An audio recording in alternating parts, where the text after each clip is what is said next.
సుభాషితాలు కొన్ని ఈ మహావాక్యాల పుస్తకంలో ఉన్నవి. వాటిని మనం తెలుసుకుందాం. మామూలుగా గోత్రనామాలు అంటారు కదా. మనందరిది ఏమి గోత్రం అంటే పరబ్రహ్మ గోత్రం. పేరేమిటి అంటే స్వయం ప్రకాశం, పరబ్రహ్మ. అందరి స్వరూపం చిదాకాశం అన్నాడు. మరి భక్తి అంటే విలపించటం కాదు, యాచించటం అంతకంటే కాదు. మనం చూచే ప్రతి వస్తువులోనూ భగవంతుణ్ణి దర్శించటమే అసలైన భక్తి. విలపించటం అంటే మరి నాకు వచ్చిన కష్టాన్ని పోగొట్టమని అడుగుతాం, లేకపోతే ఆ కోరికలు ఈ కోరికలు తీర్చమని అడగటం అనేది యాచించటమే. అందుకే నువ్వు యాచకుడివి కావద్దు అంటారు. అంటే భగవంతుడి దగ్గరైనా అడగటం అనేది యాచనే. ఎందుకు అడగాలి? నువ్వు చేయాల్సింది చేస్తే ఆయనే ఇస్తాడు కదా, ఇస్తానని చెప్తున్నాడు కదా. అట్లాంటప్పుడు అసలు అడగాల్సిన అవసరమే లేదు. అడిగితే అడిగినంత వరకే, అడగకపోతే అంతా ఇస్తానంటాడు. అడిగితే కూడా కొన్ని ఇవ్వలేడు. ఎందుకంటే మనకి ఏం అడగాలో మనకు తెలియదు, ఏది మంచో ఏది చెడో కూడా తెలియదు. తెలియని పిల్లలు ప్రమాదకరమైనవి అడిగితే మనం ఎలా ఇవ్వమో అలాగే భగవంతుడు కూడా ఇవ్వడు. అసలైన భక్తి ఏమిటి అంటే ఎల్లప్పుడూ అన్నింటిలోనూ అందరిలోనూ భగవంతుణ్ణి దర్శించటమే అసలైన భక్తి. బయట కనిపించేదంతా ఏమిటి అంటే లోపలదే. మరి అంటే లోపలదే అంటే లోపల ఉన్న పరమాత్మ యొక్క వ్యక్త రూపమే బయట కనిపిస్తోంది కనుక బయట కనిపించేదంతా లోపలదే. తన లోపలే ఈ ప్రపంచమంతా ఉంది అని.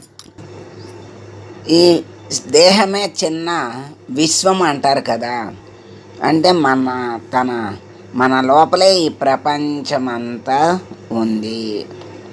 తర్వాత ప్రయత్నం, సాహసం, ధైర్యం, సద్బుద్ధి, మనోబలం, పరాక్రమం అనే ఈ 6 కూడా ఎక్కడ ఉంటాయో అక్కడే దైవం ఉంటాడు. ప్రయత్నం లేకపోతే, ఏ ప్రయత్నం చేయకుండా నాకు అది కావాలి ఇది కావాలి అంటే ఎవరు ఎవరికి రాదు. మరి ఒక్కొక్కసారి సాహసం ధైర్యం చెయ్యాల్సిందే. మంచి బుద్ధి ఉండాలి, మనస్సుకి బలం ఉండాలి, మనోబలం, పరాక్రమం. ఇవన్నీ ఉంటేనే ఏదైనా సాధించటానికి అవకాశం ఉంటుంది. అక్కడే దైవం ఉంటాడు, అనుగ్రహిస్తాడు. తర్వాత ఆనందం కోసం బయట వెతికితే ప్రయోజనం లేదు. ఆనందం ఎక్కడో ఉంది అనుకుంటే అది అబద్ధం, సత్యం కాదు. అది ఎక్కడుంది అంటే మన లోపలే ఉంది. ఎలా ఉంది? బయట లేదంటారేంటి? బయట చూసే దాంట్లో అందం ఉంటుంది, తినే పదార్థంలో రుచి ఉంటుంది. ఇన్ని రకాలు ఆనందం కలిగించేవన్నీ మనకి బయట ఉంటే లోపల ఉన్నది అంటారేంటి అంటే మరి ఒకటే వస్తువు, అది ఎంతో అందంగా ఉంది, కానీ ఒకరి కంటికి అందంగా ఉండదు. ఒకళ్ళకి చూడబుద్ధి కాదు, ఒకళ్ళకి పరమానందంగా చూస్తారు, చాలా ఇష్టంగా ఉంటుంది. తినే పదార్థమైనా సరే ఒకళ్ళకేమో ఆ ఇష్టం, ఒకళ్ళకి ఇష్టం. పదార్థం ఒకటే కదా. ఆ ఇష్టం అయిష్టం అనేది దేన్ని బట్టి ఉంది? దేంట్లో ఉంది అంటే మన మనస్సులోనే ఉంది. మన మనసులో ఉంది కానీ పదార్థంలో లేదు తేడా అని మనకి ఇక్కడ తెలియజేస్తున్నారు. ఆనందం ఎక్కడుంది?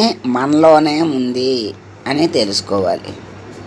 తర్వాత మత్తుడు, ప్రమత్తుడు, ఉన్మత్తుడు, అలిసిపోయినవాడు, కోపిష్టి, ఆకలిగొన్నవాడు, లోభి, పిరికివాడు, కాముకుడు, ఇలాంటి వాళ్ళు ధర్మాన్ని తెలుసుకోలేరు.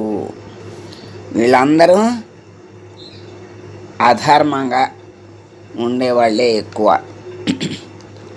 ధర్మాన్ని ఆచరించలేరు, తెలుసుకోలేరు, ఆచరించలేరు. ఎవరు? మత్తుడు. మత్తులో ఉన్నవాడికి మంచి చెడు తెలియదు. ప్రమత్తుడు, ఉన్మత్తుడు, అలసిపోయినవాడు, వీళ్ళందరూ మంచి చెడు తెలుసుకోలేని వాళ్ళే. కోపిష్టికి కోపం వచ్చినప్పుడు వాడికి అంతకంటే తెలియదు. ఆకలిగా ఉన్నవాడు, లోభి, పిరికివాడు, కాముకుడు, వీళ్ళందరూ కూడా ధర్మాన్ని తెలుసుకోలేరు, ఆచరించలేరు అని చెప్తున్నారు. తర్వాత ద్వేషాన్ని, అసూయను పూర్తిగా వదిలిపెట్టిన క్షణంలోనే ఆత్మసాక్షాత్కారం లభిస్తుంది. ఆత్మసాక్షాత్కారం లభించాలి అంటే ద్వేషాన్ని, అసూయని పూర్తిగా వదిలిపెట్టాలి. ద్వైతం ఉంటేనే ఈ అసూయ, ద్వేషం అనేవి వస్తాయి. అద్వైతము అంటే ఉన్నది ఒక్కటే పరబ్రహ్మము అని అందరిలో భగవంతుణ్ణి చూసే స్థాయి వస్తే ద్వేషం ఉండదు, అసూయ ఉండదు. అప్పుడు మనలో ఉన్నటువంటి ఆత్మ సాక్షాత్కారం అవుతుంది. తర్వాత ఇది 8వది.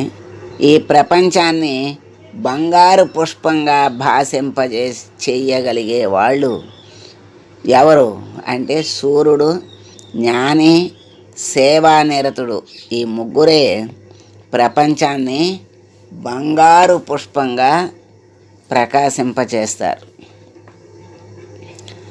అంటే చక్కగా సూర్యుడైనటువంటి వాడు ఏం చేస్తాడు? మంచిని చక్కగా కాపాడగలుగుతాడు, చెడుని చంపగలుగుతాడు. జ్ఞాని అయినటువంటి వాడు మరి అందరిలో భగవంతుణ్ణి చూడగలుగుతాడు. సేవే పరమార్థంగా పెట్టుకున్నటువంటి వాడు మరి భగవంతుడికి ఆ సేవా పుష్పాన్ని చక్కగా అందించగలడు. అట్లా మరి అప్పుడు ప్రపంచం అంతా బంగారు పుష్పంలాగా ప్రకాశిస్తుంది. అది భగవంతుడికి అర్పిస్తే భగవంతుడు ఆనందిస్తాడు. 9వది ఆగ్రహం. అదుపు తప్పినప్పుడు ఆలోచన పారిపోతుంది.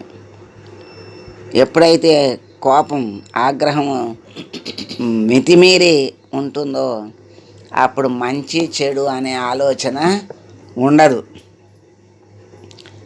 అదుపులోనే ఉండదు, దరిదాపుల్లో ఉండదు. వాడు మరి అనర్థాలే చేస్తాడు కానీ అర్థమన్న పనులు చేయడు. 10వది అరణ్యంలో సింహం గర్జించనంత వరకే ఇతర మృగాలు శబ్దం చేస్తూ ఉంటాయి. అలాగే మహాశక్తివంతమైనటువంటి వేదాంత సింహం గర్జించనంత వరకే ఇతర శాస్త్రాలు నోరు విప్పుతూ ఉంటాయి. అరణ్యంలో సింహం గర్జిస్తే వచ్చి ఎక్కడ చంపేస్తుందో అని శబ్దాలు చేయకుండా నిశ్శబ్దంగా ఉంటాయి మృగాలని. అట్లాగే వేదాంత అనేటువంటి సింహం గర్జిస్తే ఇతర శాస్త్రాలన్నీ కూడా అట్లా నిశ్శబ్దంగా ఉండిపోతాయి. 11వది సొంత అనుభవం నుంచి పాఠాలు నేర్చుకోవటం విజ్ఞుల లక్షణం. ఇతరుల అనుభవం నుంచి తప్పులు దిద్దుకోవడం తెలివైన వారి లక్షణం.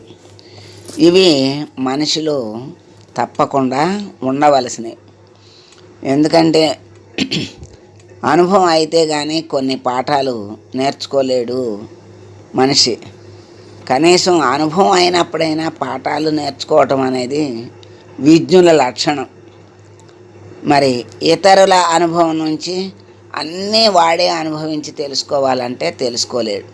కనుక ఎదటవారి అనుభవం నుంచి కూడా తప్పులు దిద్దుకోవటం తెలివైన వాళ్ళ లక్షణం. తనలో ఉన్నటువంటి తప్పుల్ని ఎదట వాళ్ళ అనుభవాలను చూసి ఆ దిద్దుకోవటం అనేది తెలివైన వాళ్ళ లక్షణం.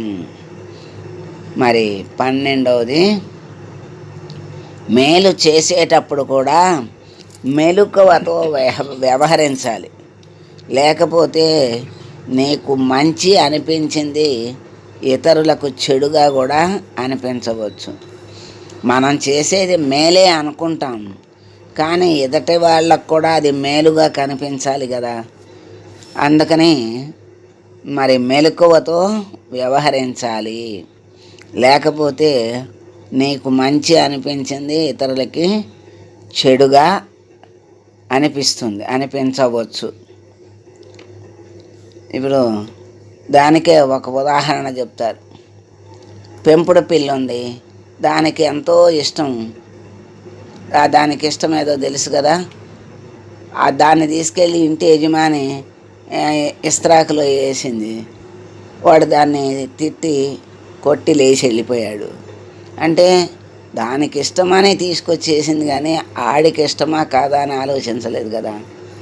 అందుకని మనకి మంచిది అని తోచింది ఎదుట వాళ్ళకి మంచిదని అనుకోవటం కూడా తప్పే. ఎదుట వాళ్ళ దృష్టిలో చూసుకోవాలి, వాళ్ళ దృష్టితో చూసుకుని అప్పుడు ముందుకు వెళ్ళాలి. అదే ఇక్కడ తెలుసుకోవాల్సింది. 13వది, మాట్లాడదలుచుకుంది ముందే ఆలోచించి ఉంచుకో. లేకపోతే ఆలోచనలన్నీ మాటల్లో పెట్టకు. వెంటనే ఆలోచనలు మాత్రమే నీ సొంతం, మాట నీ దగ్గర ఉండదు, బయటికి వెళ్ళిపోతుంది. అందుకే కాలు జారితే తీసుకోవచ్చు కానీ మాట జారితే తీసుకోలేము అంటారు. అందుకని ఆలోచించి మాట్లాడాలి. ముందే ఆలోచించుకొని మంచి చెడు అప్పుడు మాట్లాడాలి. కానీ ఆలోచనలన్నీ కూడా మన ఆలోచనలు మంచో చెడో తెలియకుండా మాటల్లో పెట్టి ఎదట వాళ్ళ దగ్గర పెడితే అవి మనకి ప్రమాదం తెస్తాయి. ఆలోచనలు మన సొంతం, మాటలు మన సొంతం కాదు, బయట వాళ్ళ సొంతం. అంటే వెళ్ళిపోతాయి కదా, వాళ్ళ దగ్గరికి చేరిపోతాయి. అందుకని మన దగ్గర ఉండదు, దాన్ని సరిదిద్దుకోవటం కష్టం అని మనకి చెప్తున్నారు. 14, ఆరంభంలో తప్పటడుగులు పడకుండా చూసుకుంటే ఫలితం దానికదే సిద్ధిస్తుంది. మనకి అంటే చేసేటప్పుడు, కొత్త పని చేసేటప్పుడు చాలా మెలకువతో జాగ్రత్తగా చేయాలి. తొందరపాటుతో మనకే వచ్చని చేస్తే తప్పటడుగులు పడతాయి. అప్పుడు అది ఖరాబ్ అవుతుంది, అది సిద్ధించదు. అందుకని ఆరంభంలో తప్పటడుగులు పడకుండా చూసుకుంటే ఫలితం చక్కగా మనం కోరకుండానే మంచి ఫలితం సిద్ధిస్తుంది అని చెప్తున్నారు. 15వది, అనుమానం అడుగుపెట్టిందంటే విశ్వాసం, ప్రేమ మాయమైపోతాయి. ఎక్కడైతే అనుమానం వచ్చిందో అక్కడ అంతకుముందు వాళ్ళ మీద ఉన్న విశ్వాసము, ప్రేమ మాయమైపోతాయి. అందుకే అనుమానం పెనుభూతం అంటారు. మరి అనుమానం అనేది, ఇప్పుడు ఒక వస్తువు కనపడలేదు, వస్తువు ఒక చోట, అనుమానం ఒక చోట, అప్పుడు అనర్థమే కదా. మరి అనుమానం అనేది మనసులోకి వస్తే అది భూతంలాగా మనల్ని భయపెడుతుంది, అక్కడ వాళ్ళ నుంచి దూరం చేస్తుంది. కనుక అడుగు పెట్టకూడదు. అంటే విశ్వాసము, ప్రేమ ఉన్న చోట సాధారణంగా అనుమానం అంటే మన కళ్ళతో ఏ దృష్టితో చూస్తే అదే మనకి భావన వస్తుంది. కనుక మనం చెడు దృష్టిలోకి వెళ్ళకూడదు, మంచి దృష్టితో ఉన్నప్పుడు దాన్ని నిలుపుకోవాలి అని మనకి ఈ సుభాషితం చెప్తోంది. ఈరోజు ఇంత ఇక్కడితో ఆపి మళ్ళీ రేపు చెప్పుకుందాం. శుభం.